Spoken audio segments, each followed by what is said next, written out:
Impossible d'évoquer Saint-Étienne sans parler de son passé minier, industriel, des Verts et de son stade mythique, Geoffroy Guichard.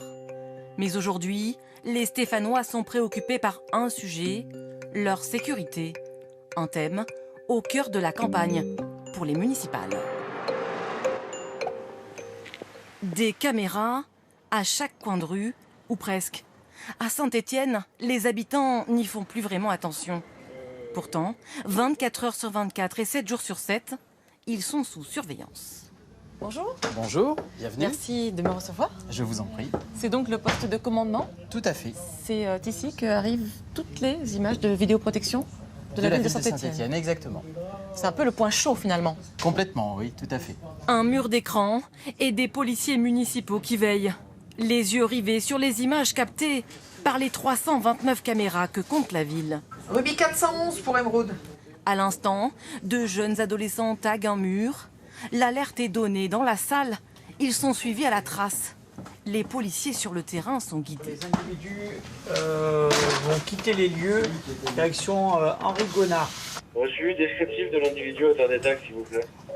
Donc il est vêtu d'un haut de couleur noire, donc c'est un blouson et il a un sac à dos de couleur gris. Vous les suivez tant qu'ils n'ont pas été interpellés? Oui, pour indiquer aux équipages leur direction de fuite. Ouais, c'est bon, hein, c'est la bonne personne. Ça nous permet d'avoir des yeux là où on ne peut pas avoir d'agents et d'orienter les agents là où on a vraiment besoin. Donc c'est sûr que la vidéoprotection est un très bel outil.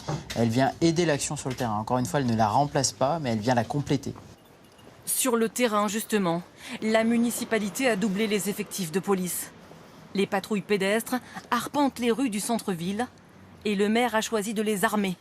Taser, bombes lacrymogènes et pistolets semi-automatiques à la ceinture. Les commerçants se disent rassurés. Votre présence est hyper importante. De toute façon, on n'arrête pas avec les commerçants d'en parler. Plus on a leur présence dans cette rue, et plus la rue devient calme. Voilà. En quelques années, ils sont devenus la 8e police municipale de France. Les Stéphanois se sont habitués à les croiser. Mais ce barbier dont le téléphone a été volé et la vitrine cassée en veut encore plus. En ce moment, c'est vrai que c'est dans le centre-ville de Saint-Étienne. On commence un peu à avoir peur, quoi, c'est tout. Donc bon, il y a les forces de police qui sont là, c'est vrai, mais quand même, à renforcer encore. Un sentiment d'insécurité grandissant, alors que les chiffres de la délinquance à Saint-Étienne sont stables. Je pense que l'action qui a été menée va dans le bon sens. En campagne pour les municipales, le maire Gaël Perdriau est régulièrement pris à partie sur le sujet. Bonjour madame, tous Contente mes voeux. de vous voir, moi aussi.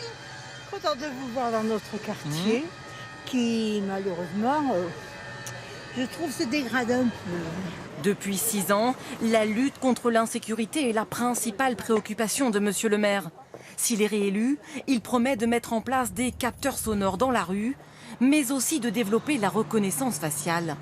Vous allez finalement encore plus loin. Vous savez, les gens me disent, quand on n'a rien à se reprocher, avoir un policier municipal dans le tramway ou qui est en train de saluer les commerçants pour savoir si tout se passe bien, ça ne nous inquiète pas. Les caméras de vidéosurveillance, vous savez, j'ai reçu beaucoup de courriers pendant ces 6 ans de riverains qui me demandaient de le mettre en place dans leur quartier. Oui, mais j'ai pas reçu une lettre d'un habitant qui m'a demandé de l'enlever. Dans ce local associatif, des voix s'élèvent. C'est pas Big Brother, mais presque. C'est au-delà. Autour de la table, ces militants dénoncent les dérives, disent-ils, du maire actuel. La mairie, dans son délire, parce qu'il faut parler de délire quand même, dans son délire sécuritaire, avait pensé à des drones aussi. Donc des drones couplés aux caméras. Et au micro. Donc dès qu'un bruit suspect, la caméra se dirige vers l'origine du bruit et le drone, hop, avec ses petites ailes, va suivre, etc. Donc, mais voilà, c'est une prison à ciel ouvert. Qui a envie de vivre dans une prison à ciel ouvert? Dans la course à la mairie, le maire actuel n'est pas seul sur la ligne de départ.